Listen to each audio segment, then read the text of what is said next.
Hello and welcome to episode 10 of Making a Killing, the podcast from Hudson Institute's Kleptocracy initiative on how corruption is reshaping global politics. I'm Nate Sibley, a Hudson Research Fellow, and your guide on this journey into the darker corners of the global economy.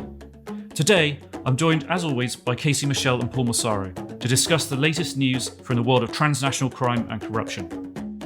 We'll be looking particularly closely at what happens when kleptocrats go passport shopping for so-called golden visas.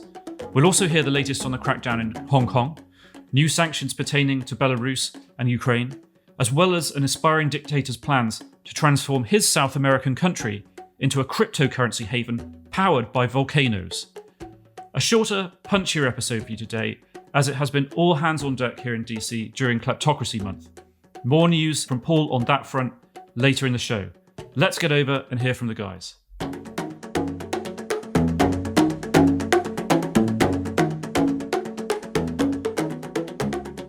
Well, hello, I'm here with, as always, Casey Michel, the journalist and researcher, who's also now an adjunct fellow at the Kleptocracy Initiative, and Paul Massaro, the Congressional Policy Advisor. Also, happy to say, as of a couple of weeks ago, as we announced in the last episode, an adjunct fellow at Hudson Institute's Kleptocracy Initiative. Good to have you here, guys. I'm going to kick off just with a few bits of news, three things that caught my eye for the last couple of weeks. And then I'll kick it over to you guys to see what you've been sort of reading and looking at. The first thing, most important thing perhaps to my mind is the situation in Hong Kong, the treatment of Jimmy Lai and Apple Daily News. As most of you in the audience probably know from things we discussed in the past, and general reading, of course, Hong Kong, with the passage of the imposition of the national security law by Beijing and its puppet government last year, sparked a massive crackdown on pro-democracy demonstrators. One of the most prominent of those is Jimmy Lai. He's a media tycoon, and he ran an organization called Apple Daily News. They brought fearless sort of front-line reporting on all this. The past few weeks, Jimmy Lai is in prison in Hong Kong for nominally participating in a protest last year. The past couple of weeks, the Hong Kong government, presumably the behest of Beijing, has hit him personally with a complete asset freeze. And they've also targeted Apple Daily News as well with asset freezes, and they've jailed many of the journalists, leading to, it looks like, the end of Apple Daily News as a news organization. Why is this important from a kleptocracy point of view? Well, for the first time, the Hong Kong government is targeting sort of private property in a way that we've seen perhaps in other countries. So Jimmy Lai is the first person to have his shares in a publicly traded company frozen because of his political activities with which the government doesn't agree with. And that is really what it is. There was no due process here. There was no judicial process through which this was done. It was done arbitrarily. And so we're really starting to see the Hong Kong government act like a traditional kleptocracy of asset seizing.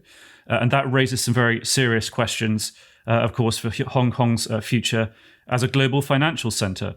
It's one thing when this sort of thing happens in a country we're used to hearing about as being corrupt.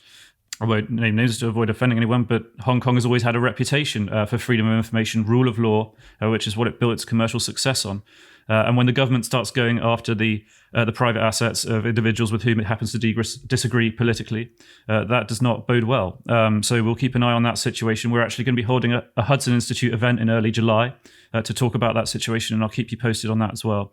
Another country where we seem to be watching, perhaps not in quite so spectacular style, but certainly in perhaps even more colorful style, some democratic backsliding into authoritarianism, is El Salvador. The colorful sort of president, Nayib Bukele, came to power on a populist anti-corruption platform. Since then, he's just kind of launched an assault on rule of law in that country. He's marched troops into the floor of the Legislative Assembly to try and get them to pass some laws he wanted. He's attacked the Anti-Corruption Commission that he's supposed to be cooperating with, and he said he would during his campaign. Various of his government departments are under investigation. His most recent move was to announce that he is making El Salvador the first country on earth to accept Bitcoin as legal tender. Cryptocurrency is going to be legal tender, to the immense delight of all the sort of crypto bros and things around the world. Celebrating this wonderful country, El Salvador, where it's exactly cryptocrats, where suddenly, the new global economy is going to be birthed with its savior is Nayib Bukele.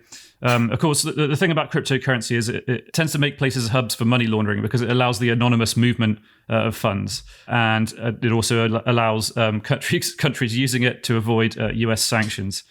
So it's something really to keep an eye on. I mean, the stuff he's been talking about is pretty out there as well. It's clearly a PR exercise. He's talking about powering Bitcoin mining operations using exploding volcanoes.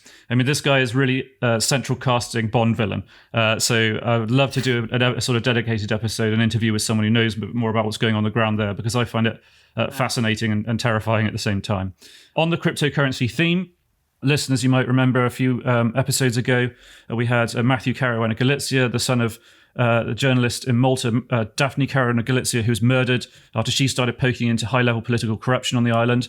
He pinged Paul and I a story earlier this week about Malta's decision also to become a quote-unquote crypto island, to attract cryptocurrency exchanges and mining. And so the first few months, I think it was, after they announced this, they really didn't have a regulatory regime in place.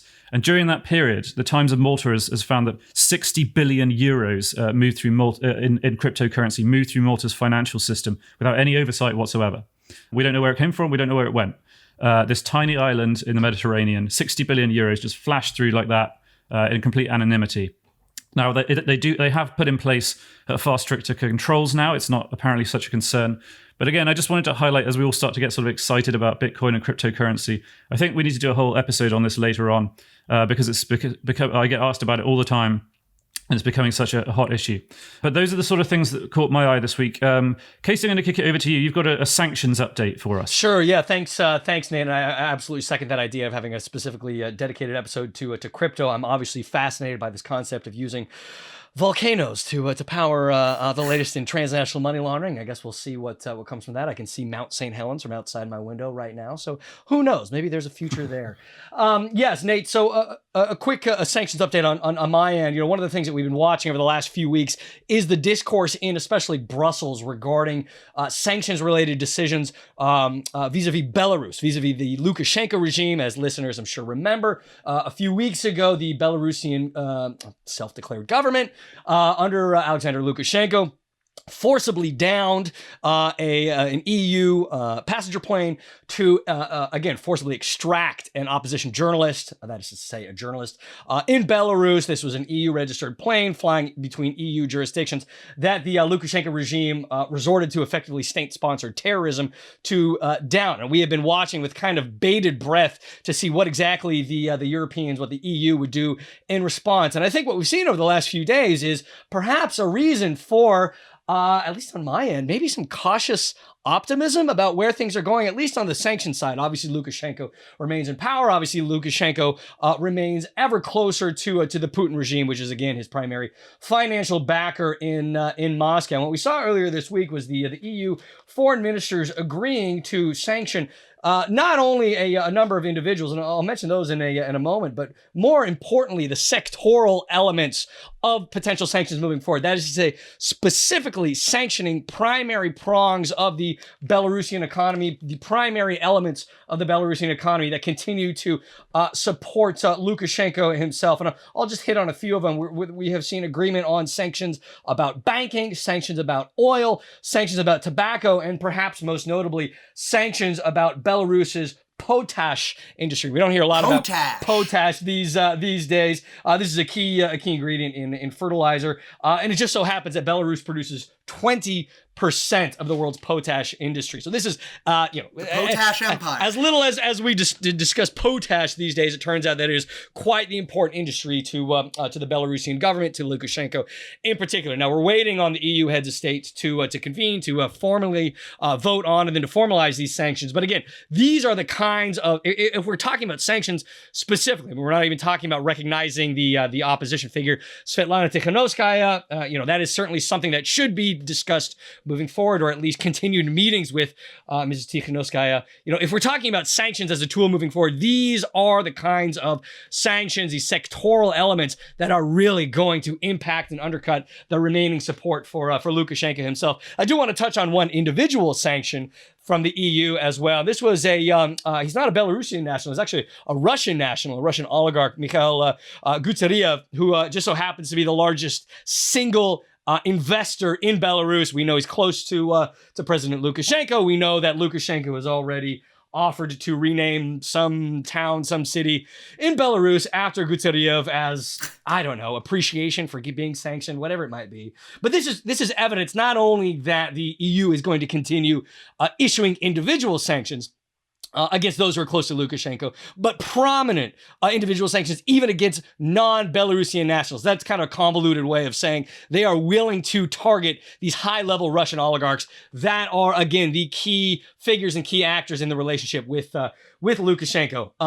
Paul, I know you dug up a little bit about Mr. Gutseriev as well, if there's anything else of interest. We were just reading his Wikipedia article and discovered he was a poet. I've never read any of his poetry, but it does seem like potentially a situation of reputation laundering, which we've talked about on this podcast before, but certainly something that we should delve deeper into, the way that these oligarchs and kleptocrats use their money to create a particular image of themselves, often as philanthropists, lovers of the arts, global citizens, whatever else. And in fact, for the previous few decades, have been very, very, very successful at this, oftentimes being referred to as entrepreneurs or businessmen from the East and so on and so forth, and welcomed, and then having their names adorn buildings and wings of museums and schools and so on and so forth. So this comes as no surprise, although poet was a new one for me. So I would, if anyone has any of Gutseriev's poetry and would like to share, that would be perhaps a very nice thing to take a look at. We'll do a reading on the next podcast if anyone can dig that up. We'll do a reading. Paul, before we turn to any other congressional developments, one thing I want to jump in with that, and again, I think maybe my life is going to be a little too short to want to spend any time reading Gutseriev's poetry. I think maybe there are some other things that I might want to do with my time. But Paul, just circling back to the sanctions discussion just now, but also what you just mentioned, reputation laundering. The other thing that certainly I was watching this week was the decision out of Ukraine. Again, obviously Ukraine on the front line of this ongoing fight, ongoing struggle of democracy versus this kind of kleptocratic authoritarianism and certainly kleptocratic governance structures we've seen all across the region. The Ukrainian government, to its continued credit, has been taking a number of steps in the process of what they have described as de-oligarchization. That is to say, to cut the impacts, the influence, and the efforts of these Ukrainian and other post-Soviet oligarchs, to cut those off at the knees. And what we saw earlier this week was a move out of the Ukrainian government to specifically sanction one of the most, if perhaps not the most well-known and certainly distasteful on any number of fronts Ukrainian oligarchs remaining. That's a gentleman named Dmitry Firtash, who we have discussed on previous episodes. Firtash in many ways is kind of the quintessential kleptocrat. He has cornered the gas trade in the country as well as the titanium trade, right? These natural resource trades that are worth billions and billions of dollars. We know he has high-level contacts with Russian organized crime.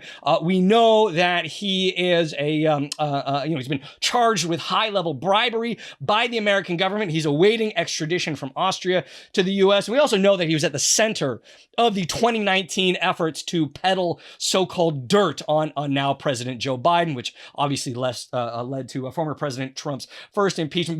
But Paul, you mentioned reputation laundering a moment ago, and Firtash is also the quintessential example of reputation laundering. We have the sanctions come down from the Ukrainian government. And one of the things that I saw after that, what I wanted to take a look at, I knew that, about 10 or 11 years ago, Firtash had donated a significant amount of money to a very prestigious university, Cambridge University, in the United Kingdom, to found and to fund Cambridge's Ukrainian studies program. And lo and behold, we now have this Ukrainian oligarch sanctioned by the Ukrainian government, wanted by the Americans, at the center of this kind of strategic corruption network that is, again, all quintessential kleptocracy. But if you go over to Cambridge University's website, you go over to the Ukrainian Studies website, you still have the press release right there saying that Mr. Firtash is a, quote, prominent Ukrainian businessman, and that, quote, this gift ensures that Cambridge will be a vibrant home for the study of Ukraine for many generations to come. Mr. Firtash has opened up new possibilities for teaching and research at the University of Cambridge. Now, this gets to a far broader discussion of the role that universities, especially in the U.S., Canada, the UK, EU, play in these kinds of reputation laundering. And I do want to, before we move unplug a recent report that came out from a number of very talented colleagues and authors of mine, Alex Cooley, Tanner Prelich, John Heathershaw, Tom Main, at the National Endowment for Democracy, an incredible examination of the role that universities play, the lack of due diligence, the willingness to take this kind of, frankly, dirty money to whitewash these figures. Why hasn't been more done in terms of due diligence? Why are they so willing to take this money? And then, as we've seen with Cambridge, whitewash the reputations of these figures that clearly has not paid off for them in the long run. Clearly, people are now looking askance at the Cambridge University Ukrainian Studies program because of this. So that's, again, a long, convoluted way of saying we have much more to dive into, to delve into, to learn about the role of universities in reputation laundering. Firtash is a clear case study in that. And quite honestly, we should have some of the scholars on the show that have done the work on this report and have been looking into reputation laundering through universities, because it really is one of these extraordinary topics, right? I mean, it's not just the reputation laundering; it's also that you're getting all this goodwill and credibility and so on and so forth. And in fact, your name on buildings, you might have a fellowship or internship named after you or something like that, and so on and so forth. These are the future of America, the future of the West, and so on and so forth, where the kids are being taught, where this is the creation of knowledge. This is supposed to be our knowledge base, and we are allowing these kleptocrats to alter and affect the very foundation of knowledge. To say nothing of the doors that it opens for them regarding the policymakers and the scholars that are already at these universities, at the Harvards, at the Cambridges, at the LSEs, at the Yales, all of it, as we have seen time and again, wide open to this kind of dirty money, because there are no regulations. There is no best practices for basic due diligence for these donations and for these kleptocratic funds coming in. So this actually transitions quite well into something else I wanted to talk about today, Casey, and that is golden visas. Now. When you get all this money, you're a kleptocrat and you get all this money, you want your reputation to be very positive. But then also the whole point is to live somewhere else, so you can keep looting the country where you have political power, right? I mean, you don't want the rule of law at home because you want to keep looting at home. You want to take all that money and you want to spend somewhere else. Vladimir Kara-Murza, Russian opposition, puts it best, and that is steal in Russia and spend in the West. And that's how all of these places work. It's steal there, steal at home, and then spend abroad, have your family abroad, have your life abroad. And in order to do that, you need to improve your reputation, of course, reputation laundering, have a good reputation, have access to elite circles, but you also need a visa, a passport, some way of legally residing in the country. And the West has made it so easy for you to do that because they're literally selling visas. They're selling visas, and in many cases, they're selling citizenship. And this happens all over the West. There's some very well-known programs like Malta and Cyprus, and we've mentioned on the show before the Cypriot program, which was very abusive, and there was a great Al Jazeera investigation on that. But this happens in the UK. This happens in the United States. So the United States has a program called the Eb5 Visa Program, Investor Visa Program, in which you spend $1 million and you get a U.S. green card. And the possibility for abuse in this program is just obviously massive in this world of kleptocracy. Just before you go on, Paul, what does that money have to go towards? Because there are sort of rules around it. It's not you just sort of hand $1 million to the US government. The point is that it's supposed to be invested into job creation. Mm-hmm. And you have to demonstrate that you've created jobs and so on and so forth. But there's, the ways to fudge these details and to work around these. And in any case, it is dirty money, right? So at the end of the day, we shouldn't want this money entering our country. We shouldn't want it entering any part of any democratic system because it corrodes these systems. So we've got it coming in. This has happened many times. The largest, of course, abusers of this program are Chinese kleptocrats. It's very well known that the Eb5 program is mostly used by China more so than others, although it's also used by Russia, as this recent TI Russia report demonstrated, looking at abuse in the Eb5 program. But in any case, the program itself is due to expire on June 30th, amazingly, because it's sunsetting, which means it's congressional lingo for there was a provision in the bill that said it will expire on this date. And it is sunsetting. And it's been renewed many times now, but it is sunsetting. So far, there are no plans to renew it. There's a bill, a Leahy-Grassley bill in the Senate, that is Senator Leahy and Senator Grassley, that is supposed to renew the program with extra constraints, but that is opposed by the Majority Leader Schumer. So it's hard to say what the future of this program will be. However, it has had 9 lives. So we need to keep a very close eye on this. And if there is an opportunity to see this program, which sells American citizenship, sells access to our country to kleptocrats, it's something we should do our best to make people aware of and try to get rid of. Yeah. And go ahead. No, Casey. I was going to say, just to jump in to emphasize everything that Paul is saying about the Eb5 program. And again, this is described publicly by the U.S. government as an investor visa program. You invest about $900,000 or almost $1 million into the American government. You promise job creation. You have 5 years to obtain American citizenship thereafter. Just as a little bit of context, you know, the numbers on this program can be a little slippery. And there was, again, a fantastic report from Transparency International Russia that dove specifically into the Russian angle, those Russian nationals that are applying for this program. And what they uncovered is that over the last 3 or 4 years, you have about 10,000 foreigners, 10,000 non-Americans successfully investing in this program, bringing in billions of dollars to the American government every year. And again, in return for American residency and eventual American citizenship.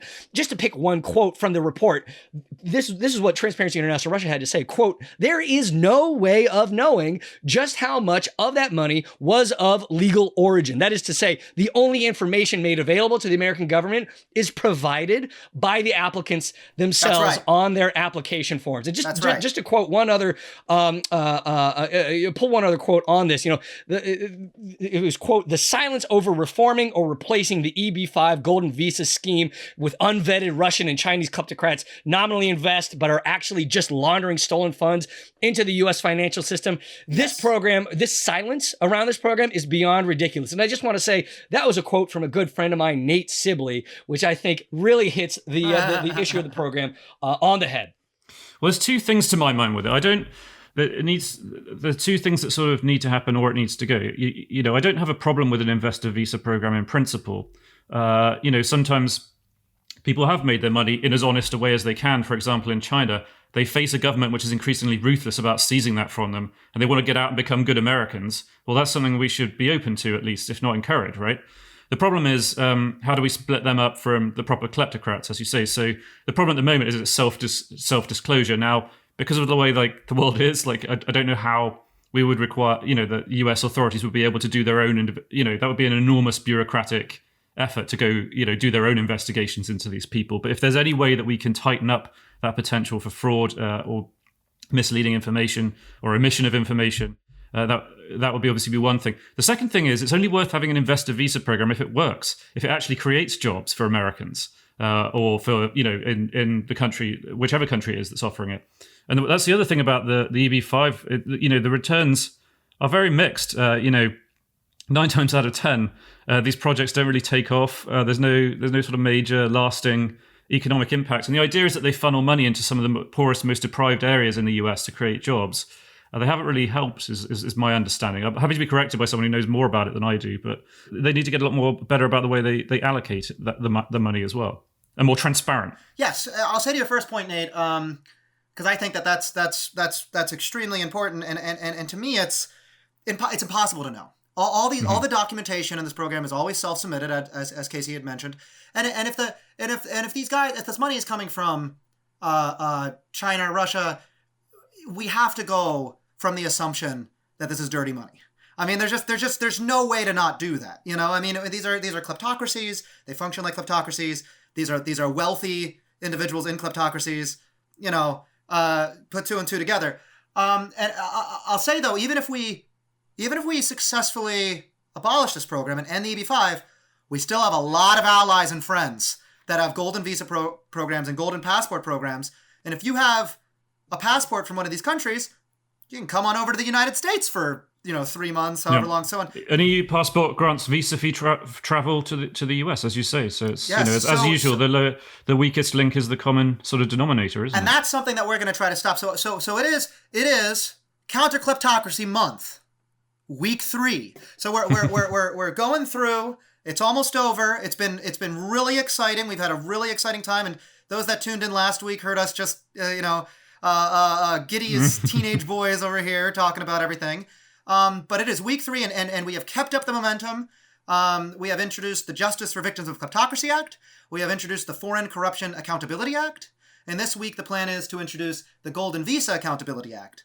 And the Golden Visa Accountability Act, as you say, Nate, so this would address this weakest link issue, would direct the State Department to create a database with golden visa denials that then we would then invite allies and friends into, and we'd all share these denials on a reciprocal basis to ensure that we are all denying the same people. So there's actually a way to clean up the program, right? I mean, barring its abolition, clean it up. And even if the Eb5 is successfully abolished in the United States, we still share these with our allies. We still should, because we've denied plenty for corruption or human rights abuse. And if we do successfully then abolish it, then we just move it to corruption. Any visa denied for corruption or human rights abuse, and we just share those names with everybody in Europe. But it's very important that we share this information so that they can't go to the lowest common denominator. Because the thing they do is they go shopping. So they're lawyers. Right. They don't just go, oh, I really want to be a British citizen. What their lawyers do in these offshore financial centres, these offshore legal centres, they'll just ping out, as a matter of course, automatically almost, like applications to get passports in Britain, in the US, in the Cayman Islands, and they'll often end up with like 5 or 6 passports. Yes. And so if you're sharing that information, Correct. as you say, Paul, this is a really important step we can take just to help with that due diligence, especially the burden on some of the smaller countries who don't have the resources of the US to do that digging around themselves. Anyway, sorry, I interrupted, but go ahead. Casey, I think you wanted to say something. I was going to say, I mean, you're exactly right. You have this phenomenon, obviously, we've seen it play out in other elements of this kind of broader world of kleptocracy, this race to the bottom, what we described as this race to the bottom, this downward spiral of competition, both in terms of pricing and access. And as we saw during the pandemic, obviously the pandemic was going on, but last year there was a rush to offer the lowest priced services and the easiest access to the kinds of kleptocratic, to any kind of financial flow, both illicit or illicit, coming out of whatever the origin, whatever the country, and now we have it's not in the EU or in the broader West, but we have Caribbean jurisdictions. Dominica now sells for just $100,000 a golden visa, a golden passport program. So okay, maybe you don't have the ease of access to other jurisdictions, but you're still able to extract yourself from the Russias, the Venezuelas, the Chinas of the world, to bring that money into a separate jurisdiction that, hey, maybe it doesn't have extradition protocols, maybe it doesn't have any kind of investigative capacity to see exactly what you're doing. So you have these other smaller jurisdictions also popping up alongside the EUs and the UKs and the USs and the Canadas of the world, providing similar services to similar figures. And God knows they're not going to ask any questions about the origins of your fund. They're going to welcome you with open arms. Yeah, I mean, I think that in a nutshell, one of the ways to understand the threat of kleptocracy and why it is such a threat is that we spent the last 30 years, for the most part, in a all against all race to the bottom to see who can get the most dirty money. We have viewed this as investment erroneously, when in fact it's been corroding our systems, and it's led to ever more, ever less robust programs in this area that has allowed more and more and more dirty money in. And only now are we just starting to rebuild those defenses, and they only works if we rebuild them collectively. Collective financial defense. Which is why I thought it was interesting that Secretary Yellen over at the US Treasury decided to make getting a global minimum corporate tax rate as her flagship sort of project on the international front. Because to my mind, I don't have a problem with that. I see the merit in it. Lots of my conservative friends think it's a terrible idea, but I understand how they sort of like. I'm conservative myself, but having worked on the kleptocracy front, I see how this race to the bottom, as you call it, Casey, on taxes and stuff, it does drive the development of these offshore financial centers, and they attract all the dirty money that we spend our time talking about here. But to my mind, going after the tax rate itself is kind of useless when you're not putting the same or not more energy into closing these loopholes like golden visas, like anti-money laundering systems. Do all of that, then worry about the tax rate, because unless you do that, these countries, these sort of rogue jurisdictions who make a living, who derive their only source of income from attracting dirty money, they're going to sign up for the global tax rate. They'll announce it, and then they'll just add a whole load of exemptions, loopholes, ways to get around it anonymously, and the situation won't really have changed. So I don't argue with her in principle. I just think it's probably it would be it would be the thing I did on my last day in office rather than my first. Yeah, to use an overused phrase, Nate, you have to be able to walk and chew gum at the same time. And you're exactly right. The phenomena that we've seen on the corporate taxation side and the phenomena that we've seen on the financial transparency and these kind of kleptocratic supply side industries or pro kleptocracy industries, the phenomenon of this race to the bottom, it's been working in parallel. I mean, you see the logic to it as well. You are trying to attract the kind of capital, you are trying to attract the kind of business that you think you need to, that you think the constituents are demanding, and that you think will work out and redound to your benefit. As we've seen time and again, whether it's the offshore havens, whether it's the financial secrecy havens, whether it's the tax havens, God knows we could spend the rest of our life talking about the kind of damage that these programs have done, continue to do, and will continue to do for the foreseeable future,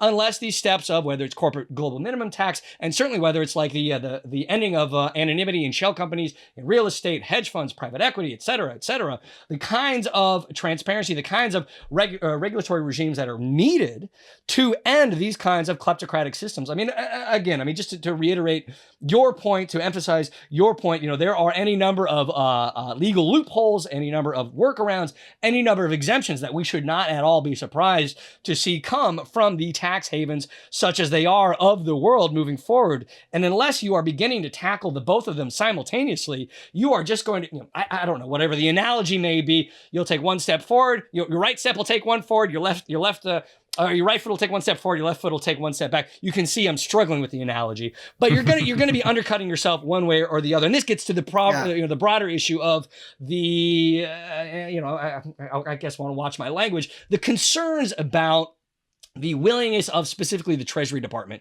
in the U.S. to take the kinds of necessary steps as it pertains to ending the kinds of, or focusing on ending the kinds of kleptocratic services that we've seen already. Obviously, there have been a number of articles already written. There have been certainly a number of conversations we've had on this podcast regarding concerns about specifically the American Treasury Department and its focus, or perhaps lack thereof, on these policies and protocols.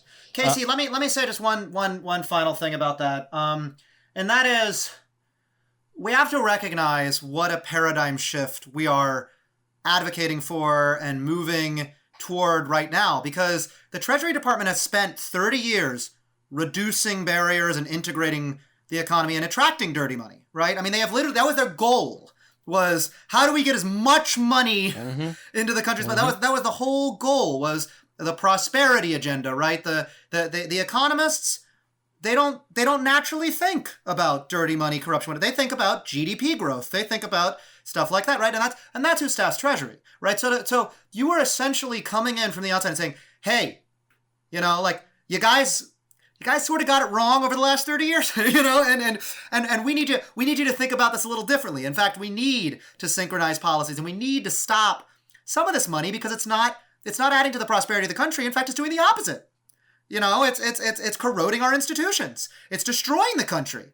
And that's a very, very, very hard shift to make, because you're asking for, decades of policy to shift. So, but we're making progress. No, and on the other hand, you see the power of what the Treasury, is a big government department. It's bigger than the entire governments of some countries, right? Like any given major US department. But the first episode we had Marshall Billingsley on, who was in the terrorist financing, illicit finance office, and the man was born to hunt kleptocrats and terrorists and things. So people like Marshall, our colleague at Hudson, within the Treasury, really do understand this, and they have the tools to go after them if they want. I think the problem that comes from the top, from the leadership. I think there are good staff at the Treasury, but they just need to be unleashed. It's a great point, Nate, and I think that it points to just how new a lot of these tools are versus the history of the Treasury Department and who has power within the Treasury Department and so on and so forth. I mean, the entire TFI, terrorism and financial intelligence, and the OFAC and all that kind of stuff that falls under it, the Office of Foreign Assets Control, which is the sanctions office, all that kind of stuff basically came into being throughout the 2000s. And if you want a really good read on that, take a look at Juan Zarate's Treasury's War to learn how that kind of came to be. But I mean, this is new stuff. These are new tools, and in one sense, they're outside of the normal culture of the Treasury Department, which is very concerned with, interest rates and GDP growth and indicators and macro effects and stuff like that.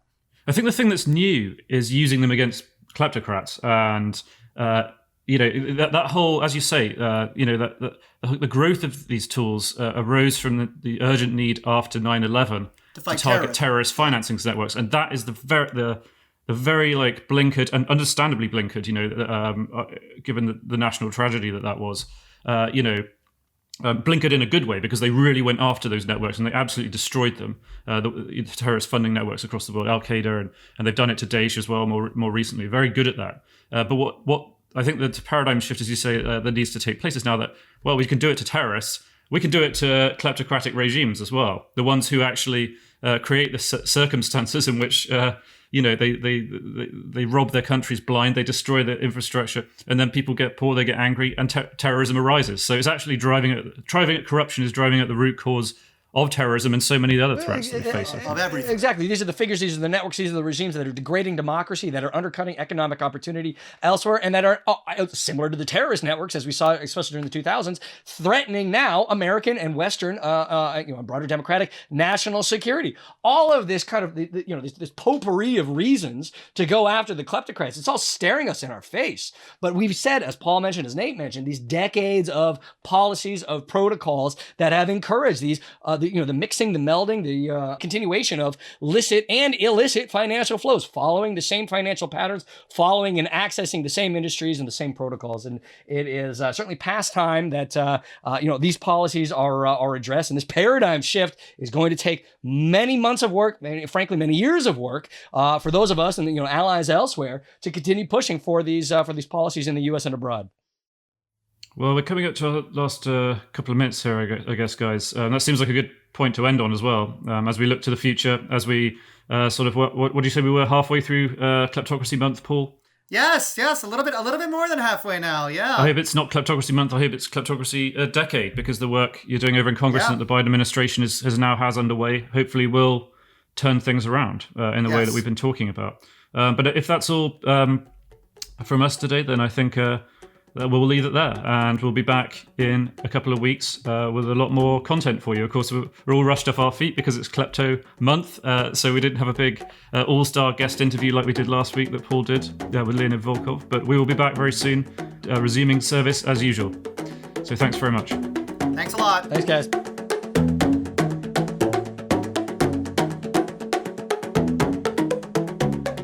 Well, I hope you enjoyed this episode. If so, please remember to subscribe, share with your friends, and leave a review if you have time. We'll be back soon with more news and features on how kleptocrats are quite literally making a killing.